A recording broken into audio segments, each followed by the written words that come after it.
Hey there, Mr. Reddit here. Welcome back to another episode of r/Entitled Parent Stories. Our first story we'll be reading today, Halloween Tradition Ruined by Entitled Parent and Entitled Kid. After that, engineer upsets the crew, gets left behind 250 miles from home. And after that, absurdly long checkout.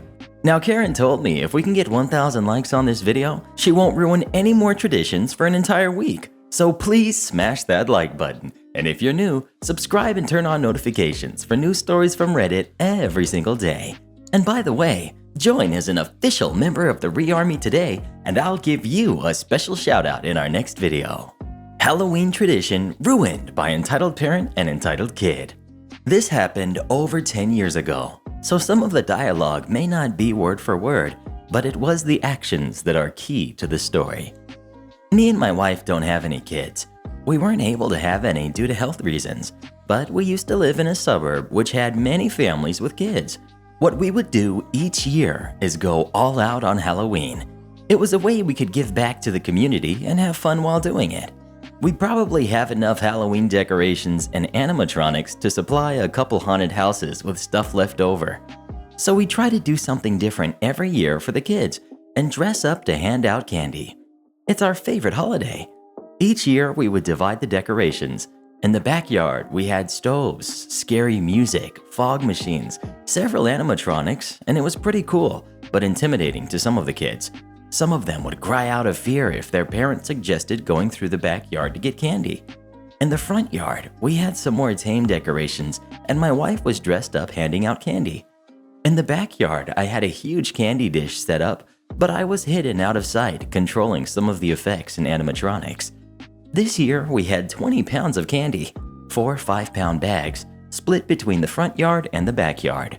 After the first year of setting up the elaborate displays, our house became the must-see attraction on Halloween.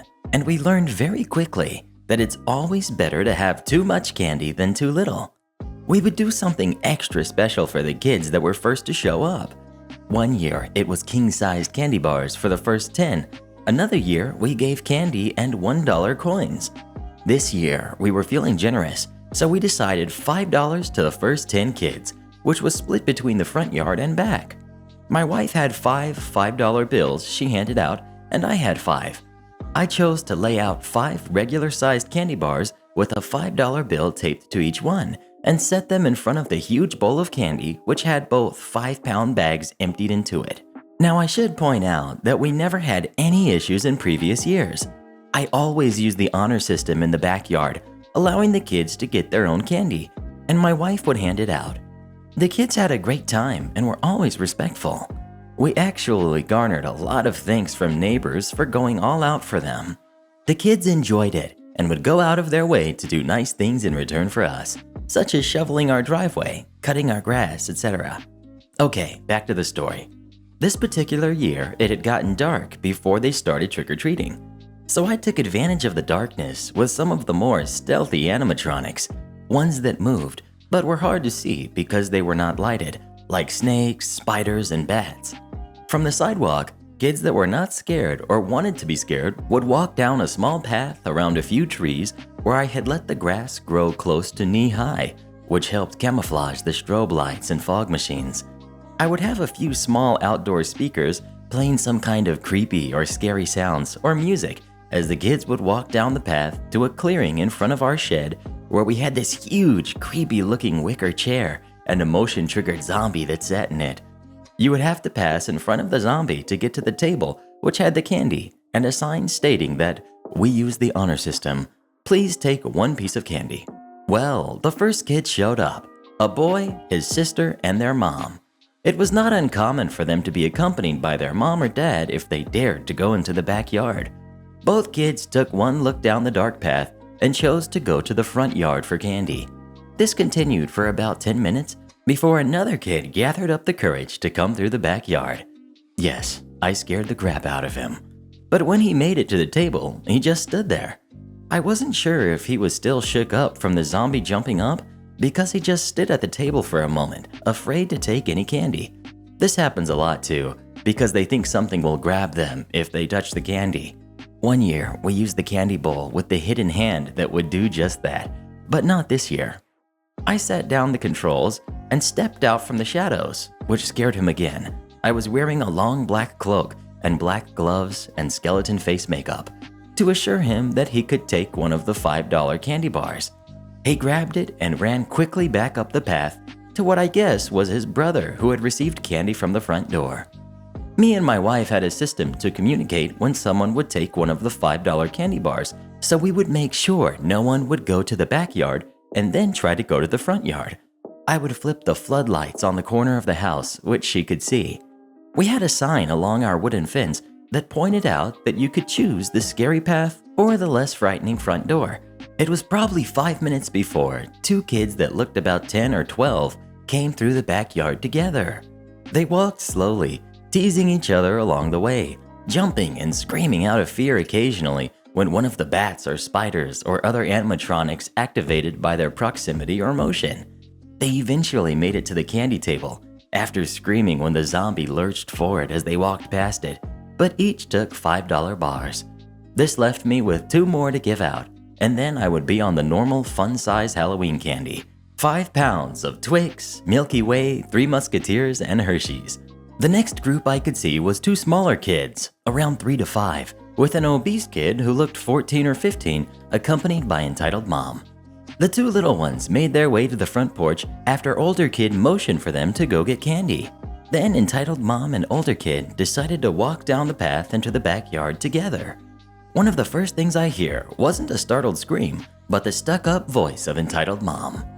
"What a horrible waste of money. This is ridiculous." It was shrill and snide sounding. What she said angered me a bit, but I didn't want to ruin it for her kid, so I rushed to reset the zombie and to take cover. Now, entitled mom made sure she was speaking loudly enough so that anyone in the backyard could hear her. Entitled mom, "This isn't something for kids. This is sick." I assumed it was a front to make herself not sound scared. I could see she had a death grip on older kid's shoulder as they walked down the path. They both screamed as one of the bats had swooped down at them. They ran on a wire when triggered, and one could come at you from the left and one from the right. Older kid sounded like he was getting shook up pretty good because he was whining, not saying anything, just this unsteady whine, which was odd for an older kid. Entitled mom decided to chime in again quite angrily. "These people are sick. We do not need this in our neighborhood. Just plain sick."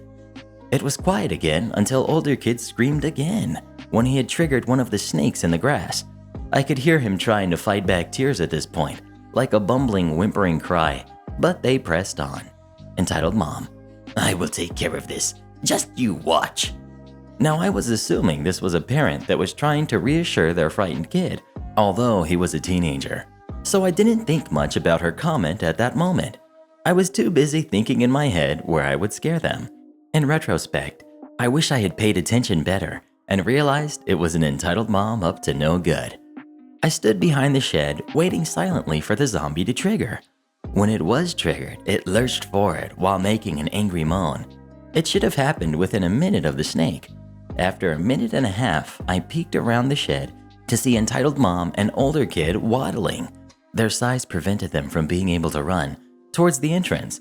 It only took me a second to notice they had stolen all of the candy that was on the table and the 2 $5 candy bars. I was mad. I started running after them. I'm a tall guy and very fast on my feet. I got about 3 good strides in before I tripped over wires. I looked down and saw that entitled mom had cut the wires on the animatronic bats. When I looked up again, I could see her gathering her 2 little ones and hurrying them to a car with older kid. I was seething at this point. Her car was parked in front of my next door neighbor's house. I was at full speed as the car started and she stomped on the gas as I punched her passenger window, where older kid was holding the full candy bowl up with a huge grin on his tear-streaked face. The window didn't break, it only made entitled mom recklessly speed out of the parking spot with no regard for the kids that were trick-or-treating all over the neighborhood. Several parents and neighbors came up and asked me what was going on. I explained what they had stolen. Thankfully, one of the parents had got the license plate number before she sped off our street. I was ticked, but realized that we had other kids that wanted to visit. I closed the gate and explained to my wife what had happened. We decided to split the front door candy so we could at least pass out candy in the backyard, allowing other kids to enjoy our haunt. When I went back there to fix what Entitled Mom had broken, I realized that she had cut power cords as well. I took the candy back to my wife at the front door, knowing it would take me a while to fix the damage. I quickly began making repairs and adjustments. About 5 minutes later, the police had shown up, thanks to a neighbor that had called them. They took a description of the car and plates, while I filed a report about the incident. By the time I had finished with the police, the 2 hours of trick-or-treating had ended. My wife had about half a bowl of candy left and said she might have seen about 100 kids. I had seen 3, and 2 thieves who ruined the rest of the night for the other kids that wanted to attend. We had considered holding over for another night and allowing them to come again, but unfortunately the weather had got cold and very rainy, which messes up our animatronics.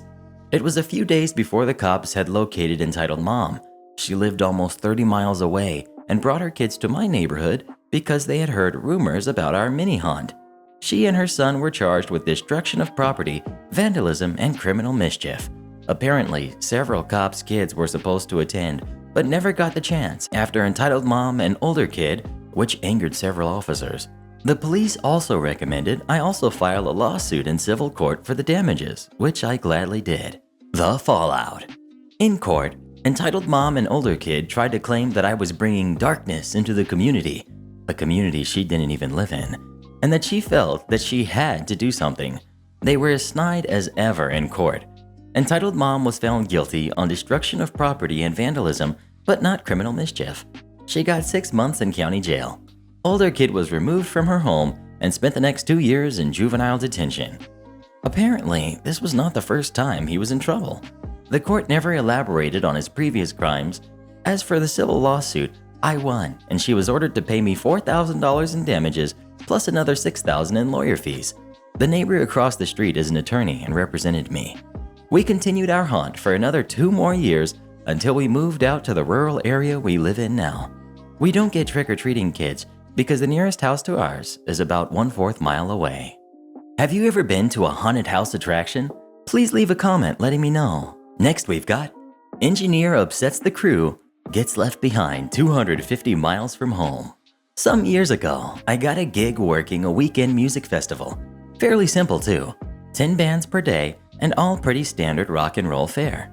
Boss man puts 4 of us out on the gig, me, Dreadful Boris, Big Chris, and Hammer. He also said we'd be taking out an apprentice, a young lad who was the son of a local promoter. Well, always nice to have an extra pair of hands, and it's good to help train the next generation. After all, that's how we learned in the past. As it turned out, this lad was about as much use as an aqualung to a trout. On the journey down in the truck, he was boasting as to how he was a really good sound engineer already, and that he could probably show us a few tricks. Oh, really? We get to the venue and get busy unloading the truck. We've got a 16-tonner stuffed to the gills with 2 sound desks and about 16 kilowatts of sound gear from front of the house and about 6 kilowatts of monitors. As you might imagine, this is pretty heavy stuff, and it takes all of us to safely unload it and get it stacked up in place. Except that, after unloading the first amp rack, all on wheels but still around 80 kilos, the entitled brat snottily announces that, "I'm a sound engineer, not a humper," and promptly strolls off. Okay. Well, we don't really need him gumming up the works. We're all well used to slinging boxes around, so about an hour later, we've got the rig stacked up and strapped down, run out the multi-core to the FOH desk, and are ready to start cabling up and tying power into the on-site generator. Out of nowhere, the spotty oik emerges from whatever hole he had buried himself in and asks what he can do. I say, "I'm going to plug up front of house. Perhaps you could help Hammer cable up the speakers." "I don't take orders from girlies." Quick side note here, Hammer was 5'9", drop dead gorgeous, and as hard as nails, hence her nickname. She was also a darn fine FOH engineer and a bloody good maid. Boris, Chris, and I collectively groaned inwardly and winced in anticipation of a full 16 broadside from Hammer. Seriously, folks, you do not mess with her unless you want the family jewels dangling from the nearest tree. Instead, she smiles sweetly, never a good sign, and says, Well, I'm sure you'll learn something useful. I then go off to play with cables FOH, while Boris and Chris busy themselves with the monitors. A while later, I'm back on stage. Spotty Oik has wandered off again. Hammer has this resigned look on her face. What happened, I ask. Turns out that despite cables and connector ports being well labeled, the Oik had managed to make a complete pig's ear of plugging up the amp racks. Trust me, it's very hard to make this kind of mistake. I found him some moments later and told him that it was not the proper way of doing things, and that if he wasn't sure what to do, that he should always ask one of us beforehand. What then came out of his mouth absolutely floored me. I don't need to know all that crap. I'm a sound engineer. Hammer, who was standing a few feet away, snorted derisively and rolled her eyes heavenwards. It took me a few seconds to process this particular nugget of stupid. Well, you have to know how all this works. It's part and parcel of the job, and as you're here to learn, I suggest you pay attention. Well, you're just a bunch of roadies. What do you know? Upon delivering this charming bon mot, he ambles off, again, leaving me to retrieve my jaw from off the deck, and Hammer barely able to restrain a fit of laughter that would have incapacitated a rhino. At a guess, this idiot thought we were going to be white gloving front of house for the whole gig.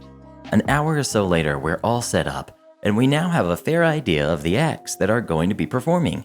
In situations like this, you rarely get the opportunity of a full-blown sound check, so you have to rely on experience to set the desk up from cold. Luckily, we get the first act on stage a half hour before the kickoff, so I could quickly get a rough sense of the overall setup. A bit of exposition. It's convenient to reuse channels across acts, so I generally keep the first 20 or so channels for drums, bass and guitars, and the last half dozen or so channels for vocals. If a band comes in with anything else, percussion, brass, Tibetan, nose flutes, etc., we whack them on channels in the middle. Keep things nice, simple, and consistent across the board, and becomes important in a moment. The working procedure in show is also simple. Dreadful Boris and Big Chris run the monitor desk, and Hammer and I run front of house. We'll do 2 acts each before handing over to the other. Saves wear and tear on the ears, and when we're not running the desk, we'll handle setting up the stage for each act and troubleshooting where necessary, as well as doing runs for food and coffee in between. We also tasked the Spotty Oik with helping with the stage setups, which rapidly proved problematical. We finished the first act and aimed to do the turnover within 15 minutes. Generally, the incoming act will tell us their mic requirements, and we'll write up a mic plot, which then gets sent up to front of house desk. Up comes Spotty Oik with the mic plot, and he goes back to help with the stage setup. As I'm checking each mic, I notice that I cannot hear the vocal channels. No sooner had I spotted this than Dreadful Boris comes on the intercom and asks me if I can hear the vocal chains. He can't hear them either. He then goes off to check the stage box where all the mics are plugged into.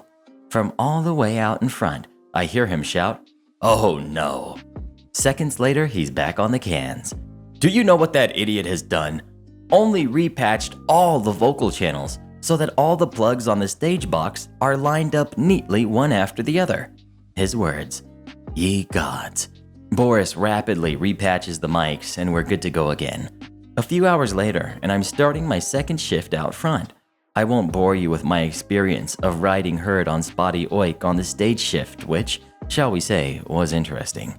Currently on stage is a rather nice jazz septet. I love doing jazz. Give me a nice 20-piece big band and I'm a happy bunny.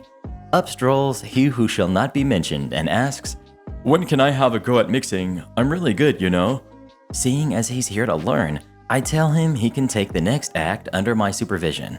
This happened to be an acoustic duo, 2 guitars and 2 vocals. Even the most tyro engineer should be able to handle something so simple, right? Wrong. I've already set what I regarded as a sensible baseline on the faders for him to work with. First thing he does, he reaches for the master faders and cranks in another 15 dB. No! Immediately, the rig teeters on the edge of feedback and I rapidly pull the mains back. Look and listen. Balance out the 2 vocals, then the guitars. Leave the mains alone. He then starts making wildly inappropriate changes to the channel's EQ. Again, the rig starts to squeak. Okay, enough. I shove him out of the way and bring it back under control. I won't fatigue you further with the endless catalog of foul-ups and attitude that he managed to effect over the rest of the weekend. Suffice it to say that despite the best efforts of myself and Hammer to try and teach this guy, they all went to a knot. Couple this with a constant drip drip drip of snide commentary about how he was really a better engineer than the rest of us, and by the end of the weekend, we're all pretty upset. Come the end of the event, and it's now the fun part of striking the rig and loading out. I'm being sarcastic about the fun part, by the way. 2 solid days and we're all knackered, and the last thing we want to be doing is the get out, but of course it has to be done. It's always an all-hands-on-deck situation, except the spotty oik has, once again, vanished into the woodwork. 2 back-breaking hours later and we're all done, and the truck is loaded to go home. So where's the spotty oik? Nowhere. We give it a good 15 minutes, but no joy. We then decide to go look for him, so we spend another 20 minutes trolling around the site trying to find him. Again, he's a disappearing act. We get back to the truck. It's now close to 3 a.m., and almost simultaneously, we say, forget him. We climb back aboard and drive the 250 miles back to the warehouse to unload. Next afternoon, boss man calls me to find out why we had left him behind. I gave him the cliff notes and was then told that the oik had to call his dad at 3 in the morning to come and get him, a 500-mile round trip. He then said, "I never liked that promoter anyway. He was always late paying the bill on previous gigs. Next time he calls wanting a rig and a crew, I think I'll tell him to buzz off." Next we've got absurdly long checkout.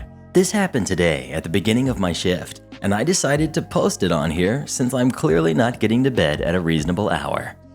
I work at a store which has 2 registers, and as we're one of the closest stores to some people, we can get busy.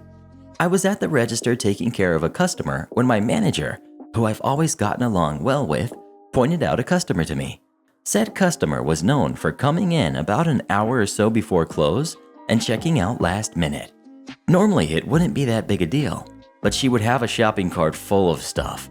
Now, it wasn't anywhere near closing, and she had apparently been there for over an hour already, so at least we wouldn't have to stay open later for ringing up someone. She finally gets to my register with a cart packed with all sorts of things, and I ask her if she would like a bag since the store charges for them. There's a plastic ban in my country. She says no, and had my manager not gotten another shopping cart to put the scanned items in, I have no clue where me or her would have put all the stuff. Now at first I'm thinking, this won't take more than like 10 or 15 minutes, tops. Boy, was I wrong. Not only was I scanning an entire cart full of items, but I swear this lady was lagging or something. Every few items or so, she would be holding something in her hand and debate whether to get it for a good 15 to 30 seconds. Not uncommon to rethink a purchase. Heck, I've done it plenty of times. But she was doing it for nearly every item. This combined with the amount of products meant I was checking her out for almost 40 minutes. My coworker had gone on break shortly before the lady arrived too, so I was the only available cashier. Had my manager not helped on my coworker's register when other people came, I hate to think of the line that could have formed. This lady also spent a significant amount of time deciding buying a straightener. She decided yes, then changed her mind after I scanned it, so I had to call my manager to take it off. I'm not a key holder, so I can't void items. She then decides she does want it right after.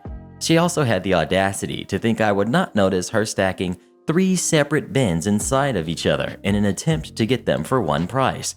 Could easily feel that there was something in the first bin. And when I told her they were not all together, they each had a price sticker, and one was $1 lower and clearly not part of a set with them. She tried to act surprised, but come on, lady, none of those bins have anything in them, and none of them are a set. I may be stupid, but I'm not that stupid. I'm already annoyed, but what happens next makes me laugh at her stupidity. She takes out a set of chip clips, one already missing. As she's holding it, I see her playing with that metal wire that makes those things open and close, and I can clearly see it break. She then hands it to me. Lady, this was damaged. I was wondering if I could get a discount. Me, sorry, we can't do that. I put it off to the side as it had to be put in the damage bin. After she was finally finished, my coworker had finished lunch by then, and she and my manager had been helping me with the line. Bless them. I noticed the cart which had stuff she hadn't bought. 3 of these were frozen items, now clearly too warm to sell. You know when you put a freezer item in the refrigerator and it gets bendy and soft? I go to my manager and we have a laugh about this lady's stupidity after I tell my manager about the broken chip clips. I'm then informed that this woman is known for purposefully breaking things to try to get a discount and not buying much of the frozen food she picks out, which usually ends up being damaged. And shoutouts to our Regenerals of the day, Loco Lobo, Nancy, Doomlock, and Ali. Become tomorrow's Regenerals by leaving as many reads as you can in the comments below. And please listen to my playlist every night when you go to sleep.